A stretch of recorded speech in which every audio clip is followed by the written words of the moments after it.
Hello, everyone. Thank you so much for hopping in. If you're a new person here, my name is Ransom. I'm a fourth year radiography student. I'm also a proficient medical writer and also a YouTuber. If you're a returning subscriber, thank you so much for hopping in. So today I have an amazing math student all the way from the UK. Hey, Tracy, could you introduce yourself to the audience? Yeah. Hi everyone. I'm Tracy. I'm a fourth year medical student here in the UK. So nearly finished. I am very grateful to be here. So thank you to Ransom for inviting me. And I'll do my best to share my journey and answer any questions that anyone has. But I'm very excited. Amazing. So you already know that we got a couple of questions for you to answer. You ready? Yeah. Cool, yeah. All right. So the first question for you is, in your perspective, what really Mhm. inspired you to pursue a career in medicine, and how did you choose obstetrics and gynecology as your area of interest? Talk us through. What do you know? My area of interest is obs and gynae. Do your research. So starting with the first part of that question. So I grew up in Cameroon, and then I came here when I was younger. And I'll honestly say, in the beginning, I grew up thinking, yeah, I want to be a doctor, but I never really, I don't know, I wasn't super fixated on it. I was just like, yeah, it's an option. My parents always encouraged me because they were like, oh, you're a very smart child. You know, you could do medicine if you wanted to. So they just encouraged me to just work hard at school all the time. So I think even then in secondary school, I was still a bit confused, is the word I'll use, because I wasn't quite sure what I would. I was jumping from one thing to another. And even when I got my GCSE grades, my strongest grades were actually in literature and history. So essay-based subjects were my strongest grades, and science was average or low. So at the time of GCSE, it was proving that medicine maybe wasn't best suited to me academically. But I didn't let that stop me. So I think by the time I got to year 10, I loved sports, but I also started really liking science. So understanding why the body works the way it does, especially biology. So I always liked biology. I struggled with chemistry quite a lot, as well as physics, but I still had that passion to want to know how the body works and why it does what it does. So then I considered medicine, and I knew it was going to be hard to get in to do medicine 100%. All around me, there were a lot of doubts about my capabilities to get into medicine. Even the teachers I had at GCSE, some were telling me I will never become a doctor. I'm just not clever enough. Yeah. But then mm, I think I would say my mom was definitely a strength to me, and so was my dad. They both supported me and said, you know what, like you have to block out what everyone else says because we know you have the capability. I know you, like, you know yourself that you have the capability and you just have to trust God and just work hard. So then I ended up doing sciences for A levels, so biology, chemistry, and physics, which was very difficult. I struggled, I'll be honest, I struggled a lot, especially in the first year, especially with physics and chemistry. But then we had lockdown that happened in between year 12 to year 13. And I worked very hard in lockdown. Like I would wake up in the morning, by 12, I'm in my room, I've locked the door, and my head's just down, working on chemistry, working on physics, because those were my weakest subjects. Then year 13 came, and then the change was just immaculate. Even my teachers were like, they can't believe this is the same student that started in year 12 because of the amount of hard work that I put in. So that to me cemented that, you know what, medicine is not about being the smartest person in the room.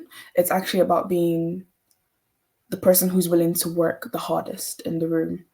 And that has always stuck with me, even through the 4 years. I'm going to put my hand up and say I am not the smartest person in medicine. You know, if you come into my year group, I might not get the top scores, but I very much work hard, and that's what has gotten me to this point. My hard work and consistency and personal faith in God as well is what has got me up to this point. As for interest in ops and gynae, um, yeah, the journey into medicine wasn't easy, but as for interest in obs and gynae, I actually initially came in wanting to do neuro, and I'm still open to doing neuro. I think one thing about me that I would definitely say sets me apart from maybe like the majority of medical students when you come into medical school is that I am very much open-minded, and I think if there's one advice I'd give to aspiring medics or anyone in any health profession is that just be open-minded when you're trying to choose what you want to do. So coming into medical school, I was just always like, I want to do neuro. I've always loved the brain, like right from young. I was like, the fact that we can do this, we can talk, we can do that, and then if one thing goes wrong, someone can become a cabbage or something just goes wrong with the brain. So that has always piqued my interest, and I've always found the brain interesting. So I'm still open to that, but I think what I like about obs and gynae is initially I never thought I would like surgery. So in third year last year when we were doing our surgical rotations, I fell in love with surgery.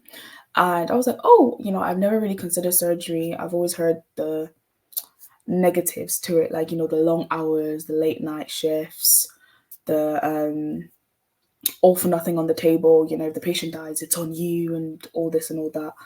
So when I was doing surgery, I actually ended up liking, the scrubbing, the cutting the patient, the doing the little things, because I like the fact that it combined not just what you've learned, but it's also like those practical skills. So as I'm very much just hands-on, and that's why I really liked it. Because sometimes you can see like physical change right there and then. So I really like that.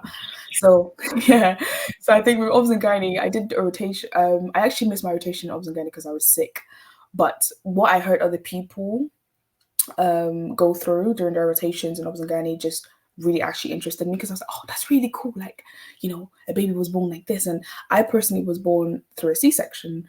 So luckily I got to watch a C-section and assist in a C-section, which was absolutely amazing. And I think that for me was just like, okay, this is definitely a specialty that I want to consider and I want to keep chasing and I want to work hard towards.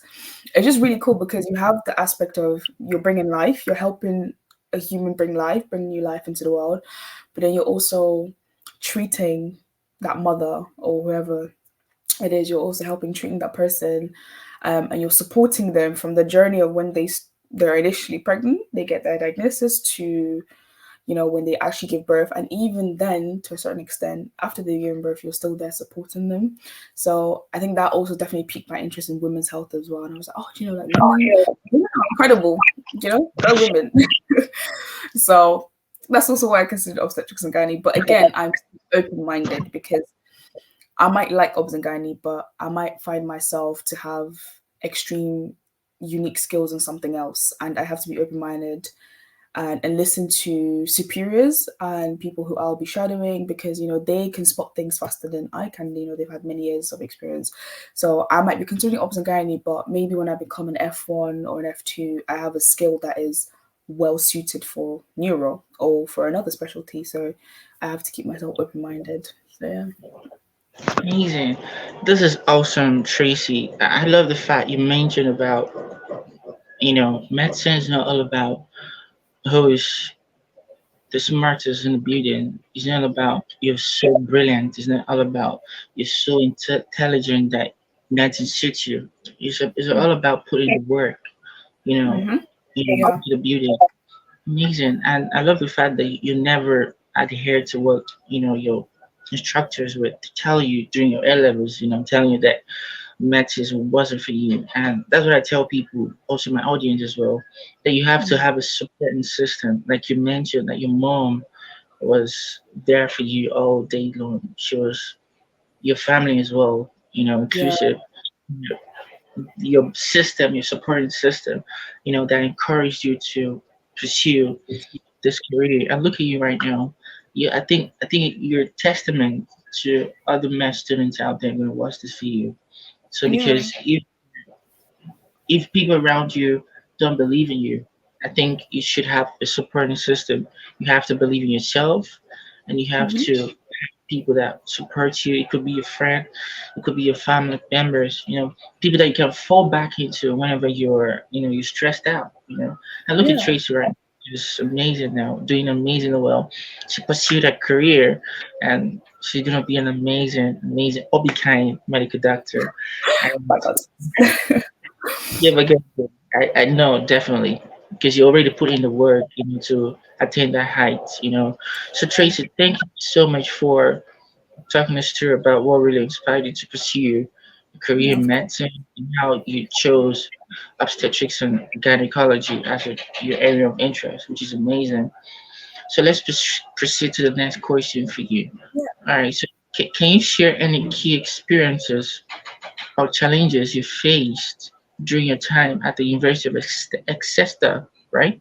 Exeter Ex- Medical School. Talk me through what was the time, experiences you faced there. Um, I think those who are close to me and who know me very well will know that I have had struggles with um, the social aspect to uni. So I'm very much an outgoing person, but I'm also someone who I'm I've got quite a unique taste, let's put it that way. So I'm quite different. And I've changed quite a lot as well. And I think that's the important thing about medicine. It's not just academics, it changes you as a person. You learn to grow, you learn different skills that you will use in your personal life. And because it's such a long course, a lot of things will happen in your personal life that you have to you kind of use the skills that you've learned as you're growing up and maturing with age and in the course of medicine in terms of how you treat patients and how you talk to patients. You learn those skills for your personal life and you learn that, this is how I want to treat people and this is how I want to be treated by people. So I think one of the difficult moments for me was learning how to speak to people, how to treat people, and then expecting the same level of respect back. That was difficult to maneuver through. I think it's something which I know my mum always used to like, and my dad would always be like, do this, do that. You should be like this. You need to be careful. But I think you never really learn until you've experienced it, and I think that's the beauty with experience and making mistakes. You will not learn until you have made a mistake. You will only remember the lesson behind what someone was trying to teach you when you've experienced it and made that mistake, and then you'll never repeat that mistake again. So I think definitely the hardest thing in medical school that I've had to put up with is that social balance as well as academic progression as well. And speaking of academic progression, obviously everyone knows medicine is not easy. And I'm not gonna sit here and be the perfect medical student, like, yes, I ace everything with top 10%. No. In first year I struggled a lot with exams. You go from GCSEs and A levels and trying to be the top person in your class to then coming into a place where everyone was top of their class. So it's not about being top of your class, it's about working together collaboratively. And that's the theme that, every future medical student or physician is wanting to have in their surrounding when they go into the workforce, a collaborative, supportive environment with their work colleagues, not competitive, but in nature, medicine is a competitive course anyways. So what I'm trying to say is essentially that progressing through these 4 years that I'm obviously in my fourth year now, progressing through has not been easy. So in first year, I really struggled with the exams and I passed, thankfully, but it was not easy 100%. I was going through personal stuff, social stuff, and it took a very, very big impact on my education in terms of exams. But again, it goes back to saying medicine is not about being the smartest person, it's about being the person that wants it the most in the room. And even though I was going through all what I was going through, I said to myself, I've made it this far for a reason. I've worked this hard for a reason. I deserve a chance just as everybody else. I might not be top of my class right now, but however, that doesn't mean I'm not worthy or I don't have the skills that someone else may have in this course to be successful, to be a good doctor. And I think that was always my motivation. And it became a thing of I can prove to myself I'm worth it. And that kind of gave power in a time where I was very weak to continue on. But I kept on fighting and I kept on working hard. I kept on trusting God. And here I am today. So, you will go through a lot. in the course of medicine, but you just have to keep on fighting and working hard, and it will be worth it. Yeah. Amazing. Perfect. You know, there's no need to sugarcoat, about med school. It's never Mm, easy. It's never easy. I love the fact you're being truthful here right now, and all the med students as well watching this video. I know they're facing a lot of challenges as well, but there's something Tracy talked about. I believe that it would really help you. So in every challenges you're facing, whether in med school or in any other thing you find yourself in, you just have to know that it's a phase, right? mm, It's gonna mm, phase out someday, like it's gonna phase out someday. Look at Tracy; she really struggled beginning from her first year in med school. You mhm, know, she kept going, going, and now she's in the fourth year, final level. Amazing. So that's a true testament for especially math students as well. If mhm, your first year wasn't good, you don't need to give up. You just have to believe in yourself, keep going. And the beginning of math school is not always easy because I was speaking with a math student as well. She's in third year. She was saying that she's an F1 doctor right now. Oh, I wow. spoke to her when she was in third year. That was last year. So I was speaking with her yesterday. She's now an F1 doctor in pediatrics. I spoke to her a few years ago when she was in her third year. She was like, she really faced a lot in her math school. She was down to the earth. She finances were not there. Just blah blah blah and everything. But look at her right now. She's working in pediatrics, and that's where her heart and soul and everything is there. So the beginning of everything is not always sweet, right? Mm, But the end of it is gonna be the sweet part. So even though you didn't learn anything from here, just learn from Tracy. She's a testament of hard work.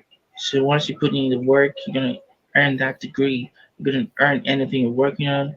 And mm, yeah, so thank you so much, Tracy, for talking us through about the key experiences and challenges you faced during your time at the University of Exeter, mm. med school. So that proceed, me to the next question for you, Tracy. Yeah. Okay, as the vice president of the Society of Obstetrics and Gynecology, what initiatives or programs have you helped develop to support students interested in this field type of study? A great question. So, I recently became vice president of obstetrics and gynecology, and we actually just only had our first meeting a couple of days ago for this academic year. So I think because I'm currently due to like the order of my placement and location, I'm currently away from the rest of the committee. So the rest of the committee are actually all together somewhere else in Exeter, and I'm somewhere else for my placement. So it's kind of hard for me to be there in person. However, but one thing that I would say I wanted us as a committee to provide to people is not just conferences, but also kind of encouraging them to speak to consultants or doctors on hospitals about their interest. Because, speaking from a medical student point of view, I think there's been so many times that on my placement, I've come across either a consultant or a doctor of any level who is working in obs and gynae or neuro, and I get super excited. All I want to do is just go up to them and speak to them. And one, it sets reputation as well. Two, you learn, they give you tips and advices because they're there so they can tell you how to get there. I think one thing I'm definitely wanting to do with society, which we are going to implement through the conferences that we do now, is to encourage students to actually go up and speak to those consultants and doctors and just express their interest. Um, that's the main thing. And then another thing with the society that we are trying to do is also teachers as well, and pairing up students who are struggling. So we're thinking of having tutors and tutees. So if you're struggling in a specific area of not just because you're interested in obs and gynae, but just in medical school to support each other as well.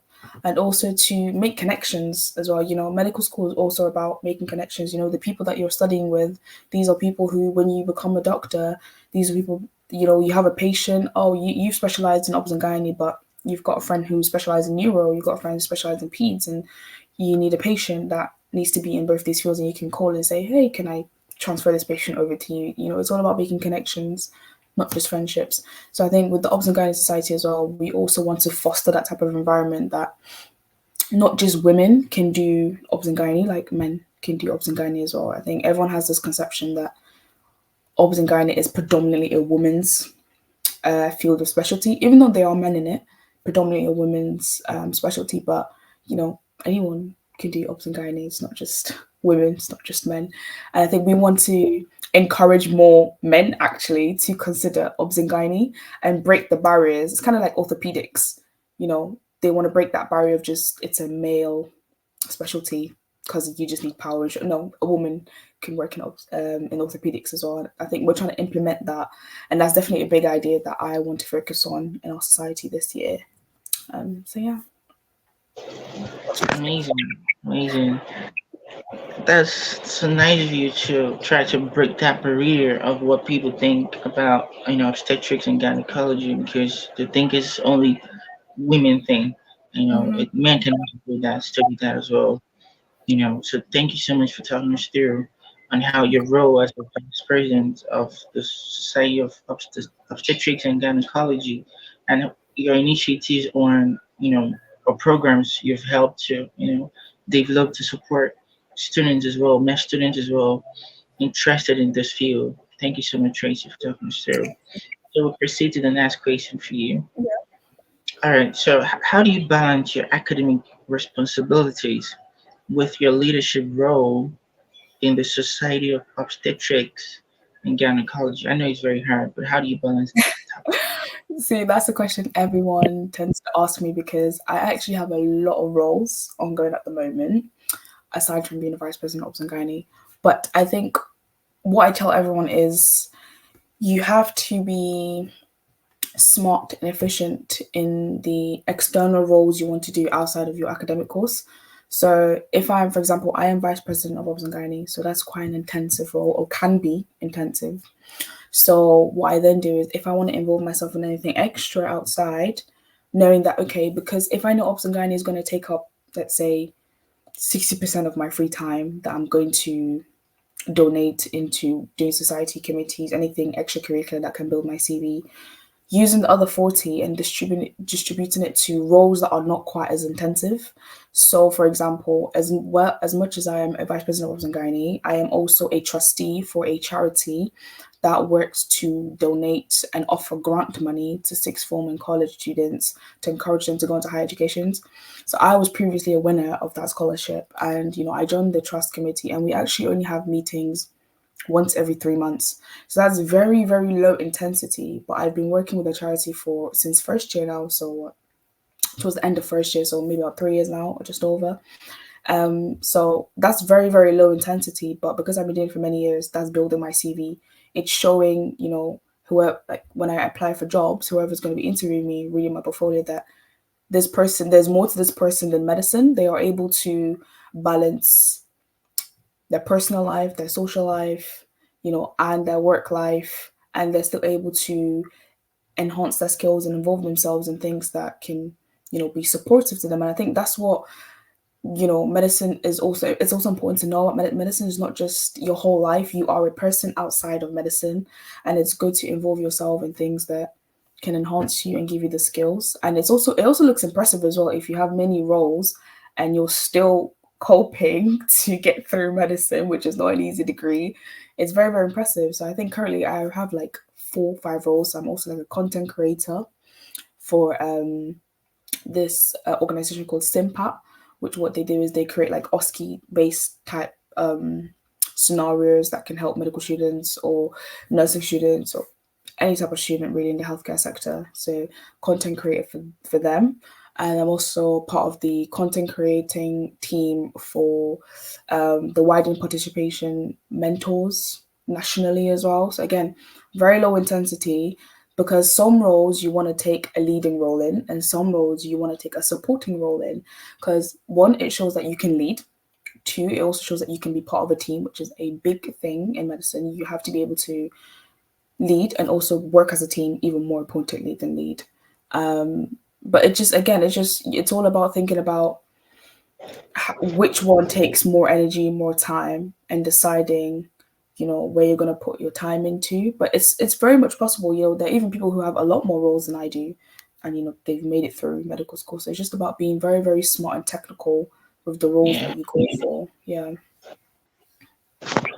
You know, as a med student, you have other interests as well. Yeah. And it just depends on you, solely on you, on how you prioritize other interests, other extracurricular activities you have. Like you heard from Tracy, she has over 5 leadership roles she's handling, and also she's still proceeding forward to, her studies in med school. So that's also a kind of like a stepping stone for other people as well. Don't be so afraid to join any leadership role as a med student. Don't just focus solely on education. Like studies is good as well to focus on study, but it's a little bit exciting to as well have other extracurricular activities as well. So Tracy, thank you so much for talking us through on how you balance your medical studies with Of other course. roles you have. So the next question for you, Tracy, is so, what has been the most rewarding aspect of your med school journey so far, particularly as it relates to obstetrics and gynecology? Talk us through. Um, that is a very good question. um, I think, completely being honest, I have less things that are more fitting as a reward in the field of obs and gynae. But I think the one thing that I would say has been very much rewarding, me considering this specialty, is just getting to meet the people that work in the specialty. It's something little, but it's very impacting. I've met doctors who I will forever remember, and these are doctors who, if I decide to go into obs and gynae, I literally, like, vividly remember telling the doctor that I was shadowing in obs and gynae in the second week, telling her that I want to be like you, like you are an inspiration to me if I wanted to go into obs and gynae, and I will always remember that. So I think it's the people you meet, they shape your experiences, they shape your passion for that specialty or what you want to do. Even something as little as lectures, if you don't want to go to lectures, maybe it's because of the teacher. So the people you meet are very, very important. So I would definitely say that has been a big plus, specifically to the field of obstetrics and gynecology. But I think generally in medicine as well, I think it may sound stupid, but actually just progressing. Like, I am so grateful to be progressing. People's journey in medicine are so different, so different. Doesn't make them any less worthy, doesn't make them any more worthy than me, and vice versa. But I think just grateful that I've been progressing so far with the help of God and support from family and very, very good friends. So it's something little, but I'm very, very grateful for that, just to keep on progressing. And as well, just making connections, meeting people. Honestly, I'm about the little things, but I think it's the little things that amount to having a great effect in your life at some point. So yeah, those would be the main things.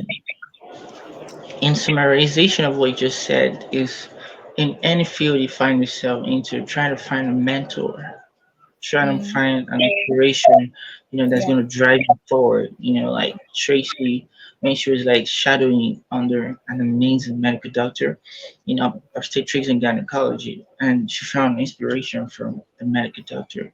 And that's also a little disclaimer out there. You need to just, I know it's not easy to find a mentor these days, but you just have to, because this is what you want. You have to pursue it. yeah, Get a mentor.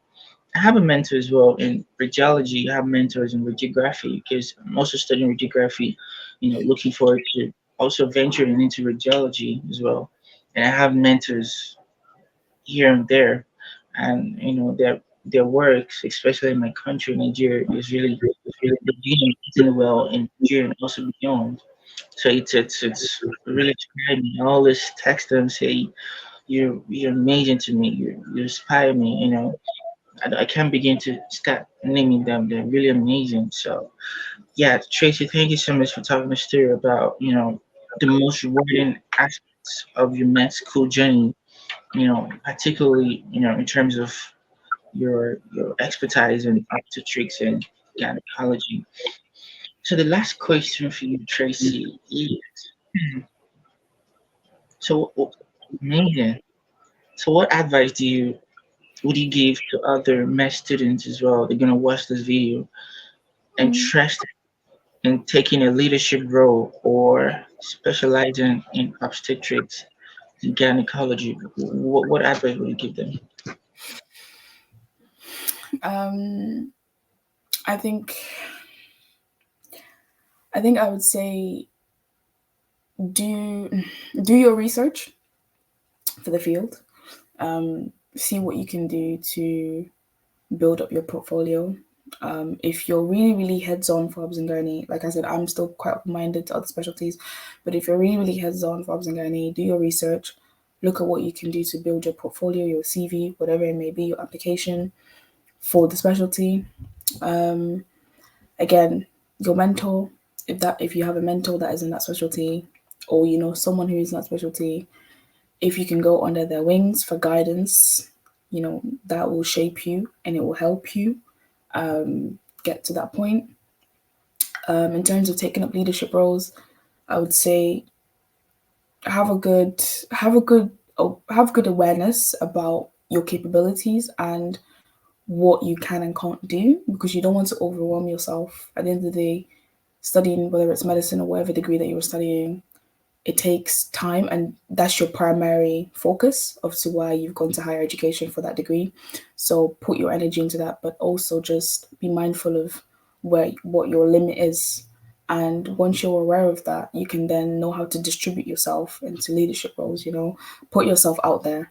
That was another thing that I struggled to do, but it comes with time, it comes with your environment, your surrounding. Put yourself out there, even if it's something little. If you're too shy to go for like a leadership role, that's okay. You can also work in a team. That's just as important as a leader in the team. But I think give everything a chance. Don't close, like I said at the beginning, be very open minded. Don't close doors because you don't know where that door will lead to. To be very open minded and be kind to everyone you meet as well. Be very kind to everyone, whether they're in the field of obs and gynae or not, because you never know when, you might meet that person again and that person can help you. So, yeah. Yeah, absolutely, absolutely. So Tracy, you've been an amazing guest speaker thus far. I believe that the audience are really inspired and enlightened by this series of amazing talk shows. And so I urge the audience as well to watch this video to the end to grasp what Tracy shared to us. Just make sure you watch through the whole video. It's really very enlightening. And also share to your network as well. Subscribe, comment as well. If you have questions, you want to connect with Tracy, she's really amazing. Her LinkedIn account is going to be in the YouTube description below. You can as well connect with her on Instagram and other platforms are going to be on the YouTube description below. If you need help, in terms of med school, you're struggling, she could be someone that, could guide you as well because it's passed through that phase as well. So, Tracy, thank you so much. Thank you, Thank you. everyone. So, before we wrap up the session, what are your last words for the audience? Oh, good luck. Keep fighting and keep trusting that whatever journey you are on, you will be successful. And don't compare yourself to anybody else. You're on your own journey, and you are worth it. So just do it. Yeah. You're worth it. You're worth it. Anyone that grading you, tell the person, hey, I'm going to do it. I have a story to share for wrapping.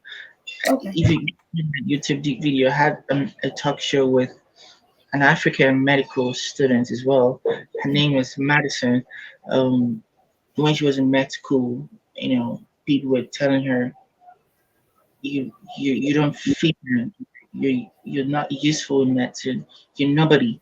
But look at her right now. She's earned a degree in medicine. She fathered, did a master's and everything. And look at her now. She's really amazing in the UK.